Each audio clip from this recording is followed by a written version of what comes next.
NYPD show this film to 1,500 officers, but Commissioner Kelly participated in its making.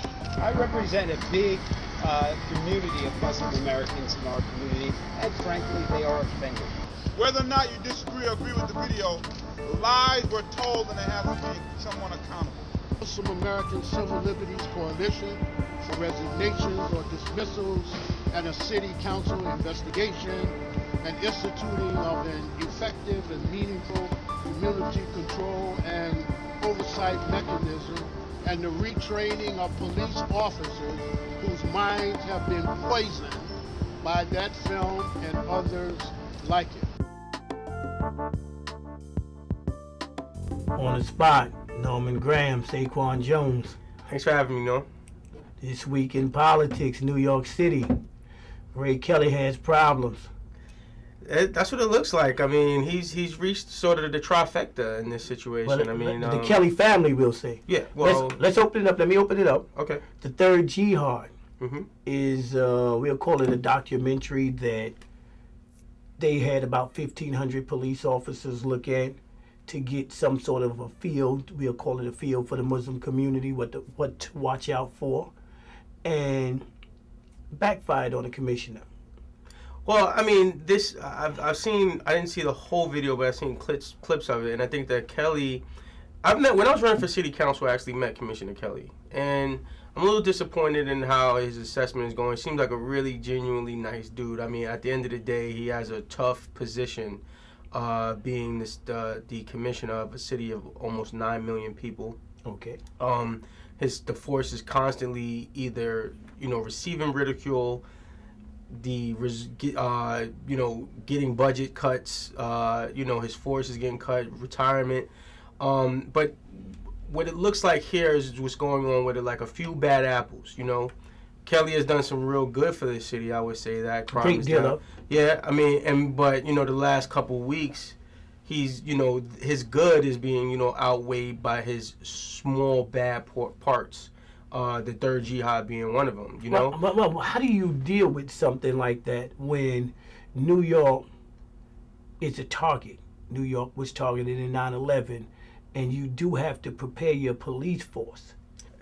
Are we ever going to see something to the magnitude of 9/11 to the point where he has to show this video to sort of almost... Can we say we won't? Discriminate against this sort of Can stuff? we say that terrorism is over and it won't happen anymore? All right, so we can't say that, right? But it's all they got to be right is one time. It was over 10 years ago being right. So you don't think it's good? Then they're not I'm not saying that's that again. I'm not saying don't misconstrue that word, because what you're doing right now is you're doing what Republicans doing is fear mongering. It's going to happen. The potential is always going to be there. I mean, but we can't keep doing what you're doing and making it seem as though it's going to happen tomorrow. I mean, let me just explain it. I'm not saying that you're making it seem like it's going to happen tomorrow. That we should be looking out only for Muslims for happening. Oh no, I'm not. No, by far. So why? But I'm asking the question. Okay. The question is it fair to say this is something that they shouldn't have done, and why? Something simple. He shouldn't have done it. Well, it's not that easy. It's not simple. Thank you. When you're in a position at the top, that you're planning for everything, and right now you do know the so-called jihad Muslims, the renegades that want to do harm to America, as the media will call it, you do have to show them something. I mean, so why not show all Caucasian males in the housing crisis? Why not show black men? But you're in 1986. Wait a minute. Wait. We're not going to say. Or some Cubans selling cocaine from. Hold on. If I'm dealing with a course in terrorism, I'm going to touch all bases. It's not terrorism. The Timothy McVeigh's, the Klan, Lee Harvey Oswald's. Exactly. You're showing everything. So I'm not going to say everything wasn't shown, like we're going to take for granted that only the Muslims are terrorists. But the way it's shown is... We don't know that. The way it's shown. We don't know that because that's just a part of the There's story. a clip in third Jihad that Yes. show, right? There's this Muslim man screaming out, "Stop calling them suicide bombers, they're heroes." Stop calling them suicide bombers. They are not suicide bombers, they are heroes. What does that do to the psyche of a rookie police officer? I'm not debating that. But if listen at this, if you got me in a class for 6 months, and the police academy is 6 months long, if you have me in a class and you talk to me about terrorism, I would hope you would teach me more than just about Muslims. But you're saying who else is going to commit terrorism the way that? What was Timothy McVeigh? I mean, that's what I'm saying to you. Right now in America, only showing Muslim individuals. We would hope that they're not. And I'm not condoning how it went down, but we would hope that they're not. Let's be for real. Right now, the most the terrorist groups that's hitting all over the world right now are white people committing the most terror right now on a worldwide scale. So we're not looking, but we don't talk about it enough. That is not the Muslims.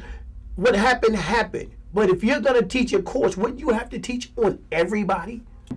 This country was built off of the same ideas that these jihadists have, right? Oppression, not feeling like they can be free to do what they want to do, right? So just bear with me with the parallel, right? Mm-hmm.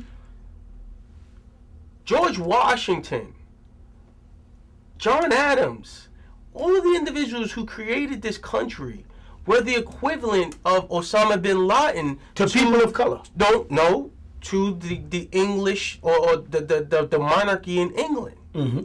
Monarchy in England were implementing some, social standards here. They had, all intents and purposes, jihadists who were like, no, we're not gonna have this. We're gonna fight you.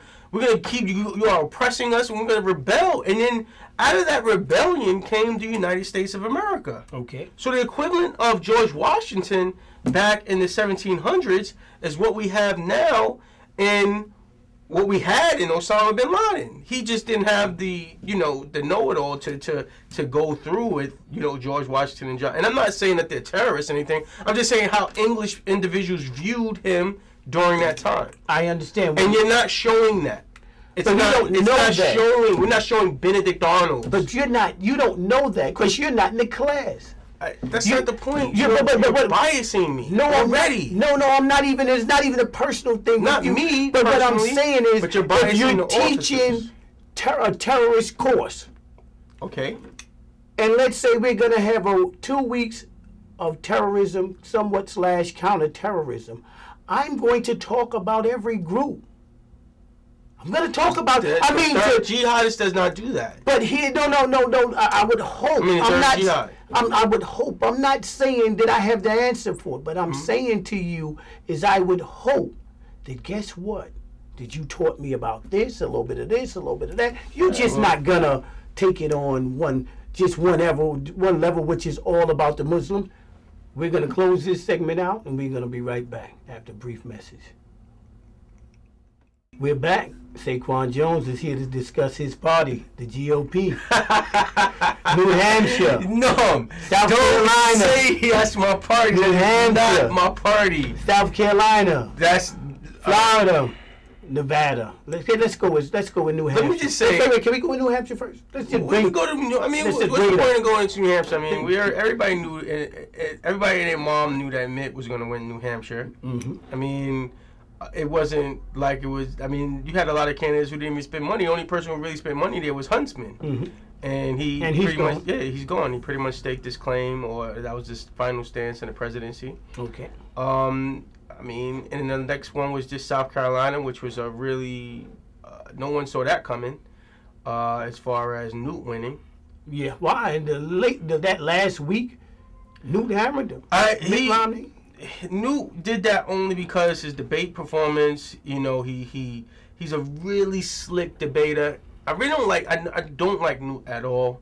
I think he fine, but I do like the fact that he is able to slither through a lot of the questioning that a lot of reporters are giving to him. It's really art what this man does and how he gets away with not addressing his personal life, his ethics issues, his financial issues.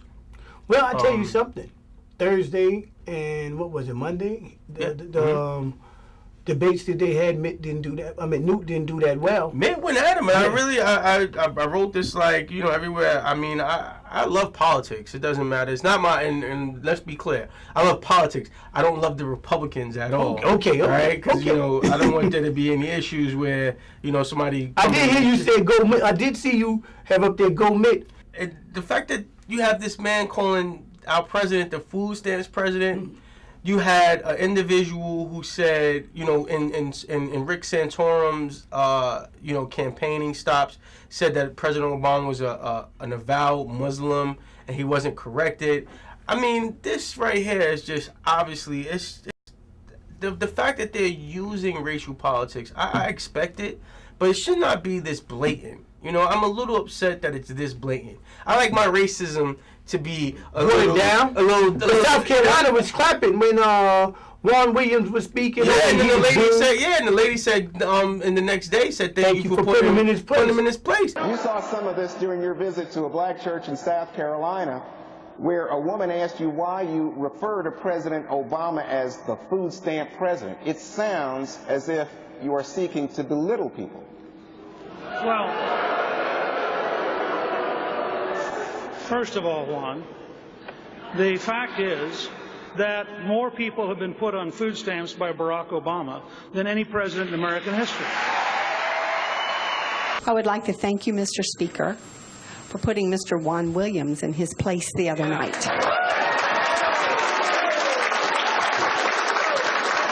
But what does that mean? I don't really like my racism like that. And but South Carolina is blatant. They're blatant with this. It's Confederate home to Confederate flag. What do you? The guy Green, he got the Democratic nomination. For senator? Yeah, for senator. If they voted him in, I can't. But they didn't vote him in. That's his computer playing with numbers. And remember that I said that that's practicing with playing with numbers in an election. Because this man never, for Mr. Green, he didn't have any money to campaign. Yeah, I mean, he was a buffoon. He didn't have anything. So that I really look at that as playing with the numbers. But it wasn't enough. I'm assuming that, you know, not every black person voted for him. There had to be a couple. Nobody even knew who he was. That's not the point. The point is the fact that we're getting off the subject. Yes. All right. The racial politics right now is absolutely disgusting. Was Juan Williams over his head? Juan Williams wasn't over his head, but I think that let me just take it back to a personal instance, right?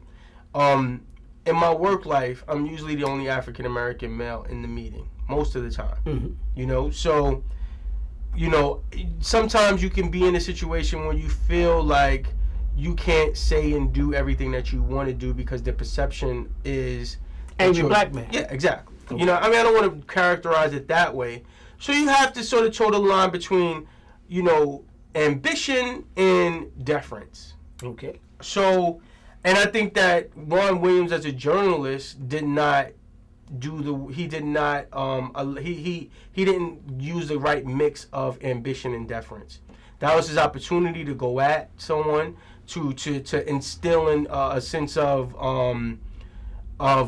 standard for minority journalists, but he did not do it. He used too much deference in that. The man said, "Come on, Juan, can you imagine if somebody, you know how derogatory it was just no respect." But of course, and it was meant to be that way. And in South Carolina, you can get away with it, and they showed you. But my problem that I had with people of color, but what did they expect?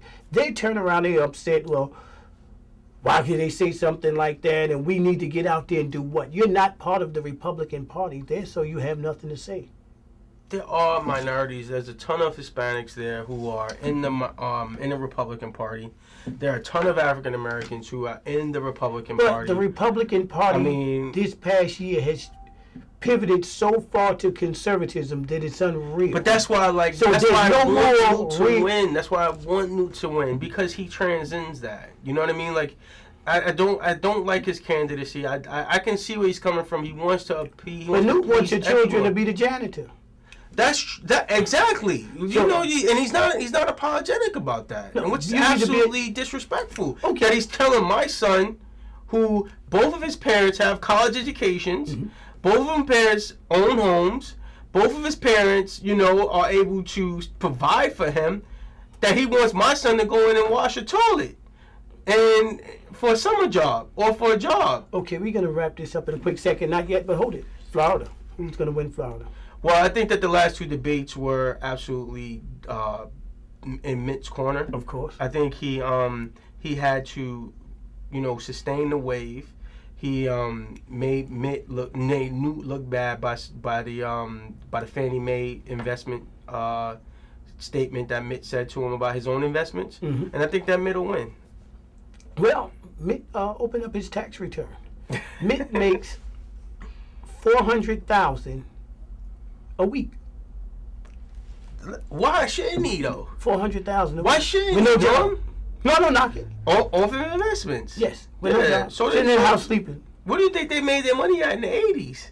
Sitting in the house sleeping. Yeah, well, I mean, listen, I don't know a person on the planet who, if they could have made $20 million sitting at home sleeping, wouldn't do it. Of course.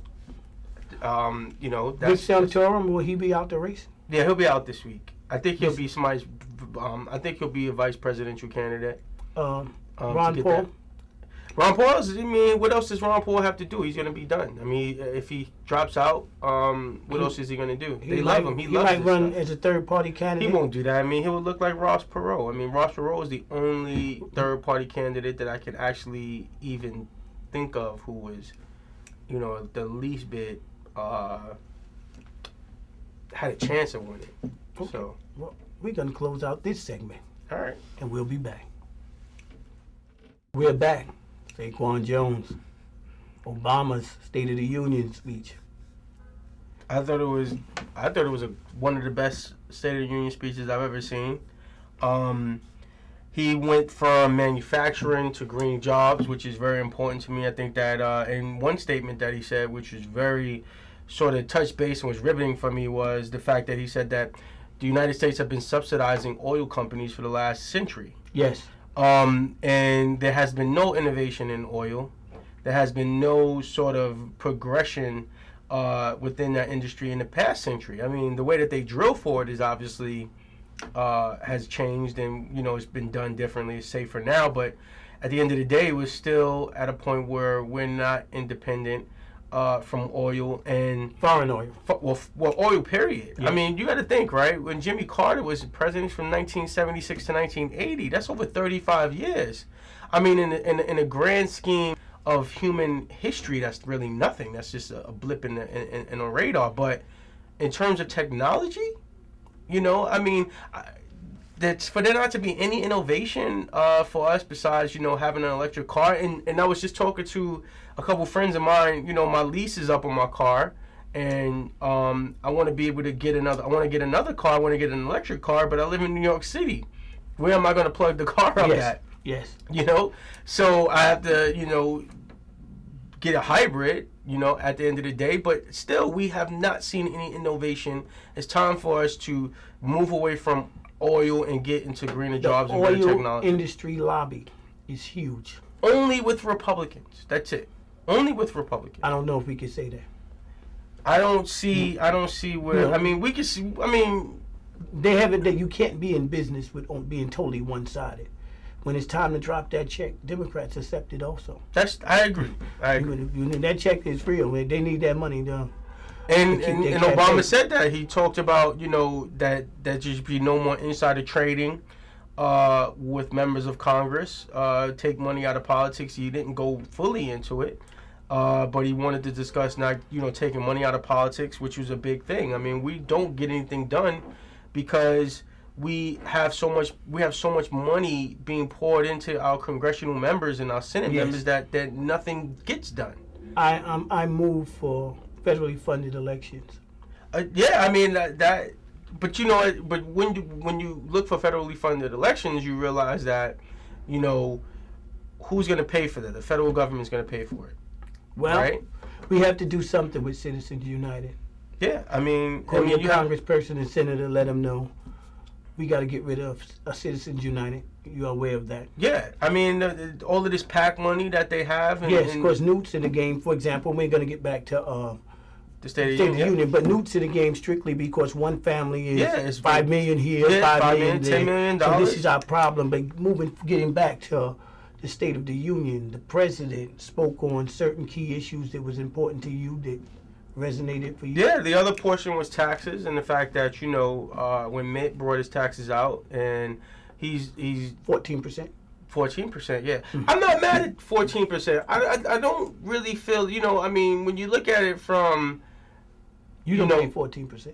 I don't pay 14%. Okay. But you're not mad if he pays 14 and you I'm pay mad 30. that he pays 14% only because he is how he makes his money.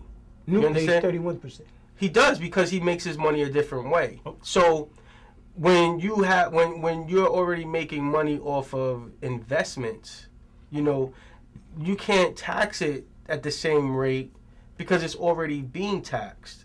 That's why they're talking about doing away with a lot of little loopholes in our tax laws. But you understand that money that Mitt's making is already watered down money. Mm-hmm. You understand? It's like it's so volatile that if you tax any profit on it, that it'll kill the industry almost. If you basically 14%, I think is about right. What I am saying is that if you have a millionaire or a billionaire who is paying a low tax rate, but they're continuously making money by going out and owning businesses that are killing the middle class or feeding off of the middle class, that's a different story.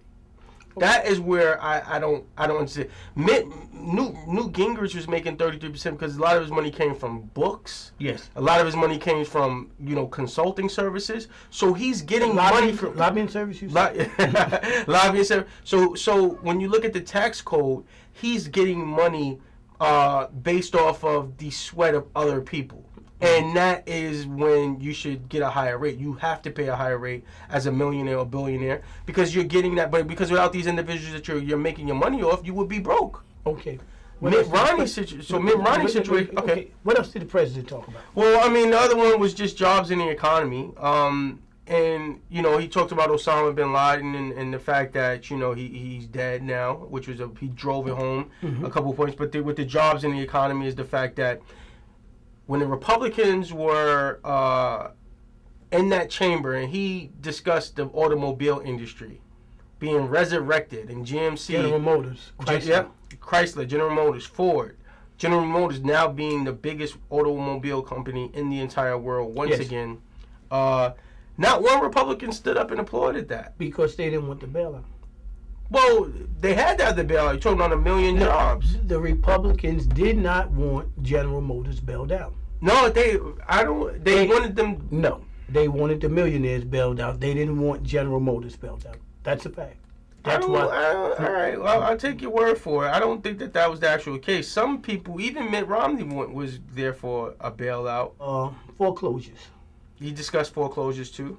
And are you aware what he's got a task force? Yeah, with Eric Holder. Eric Schneiderman is a very big part of this course. He wanted to indict a great deal of these bankers, and he held out. They wound up kicking him off the first panel that they had. They had something going, and Eric wanted to indict everybody. Yeah. Lock the bankers up.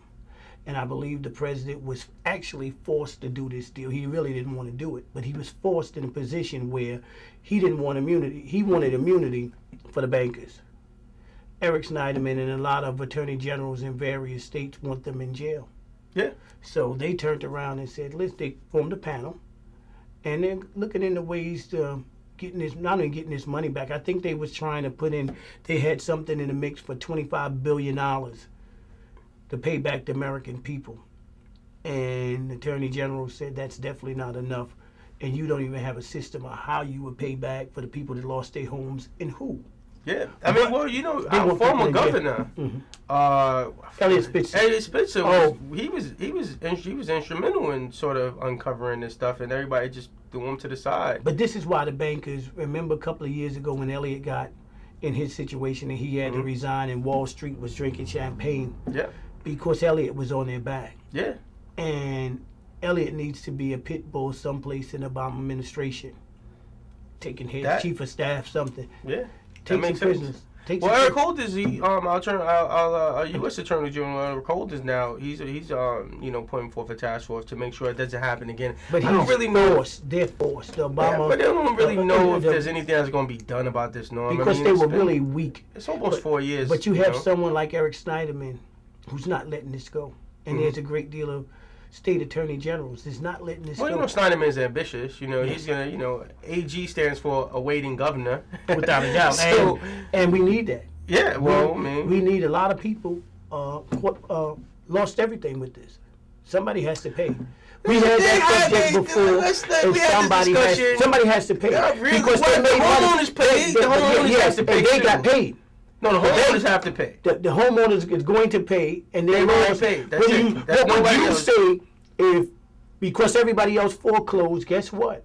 Now your house is worth nothing. Yeah, but the homeowners knew. Come on. And the bankers See, you're knew. making me look at The bankers You know what, knew. what you're doing right now. Let me The tell you what you're bankers doing knew. right now. Let's You're stop making this. They me made a lot of some sort money out of this. Fiscal non-democrat. I understand where you're coming from, Norm, but there has to be accountability in the equation. You're not providing accountability in the equation. The homeowners knew that they couldn't afford a loan. The homeowners knew that they should. You were duped, and the bankers made money. Not the money that they made. Huge It's gone. amount of money. It's gone now. They bought Norm. mansions and planes. It's gone. That's what you're supposed to do. What else you got to do if you got money? You gonna give it away? We'll be That's back not gonna next work. week. He'll be back next week. Saquaan is playing. This is the Republican part of him. Yo, This is the Republican part of Saquaan Jones. This is the fiscal conservative part Saquaan of is a Saquaan Republican. Jones. I have not stopped We'll see saying you it. next week. Good night.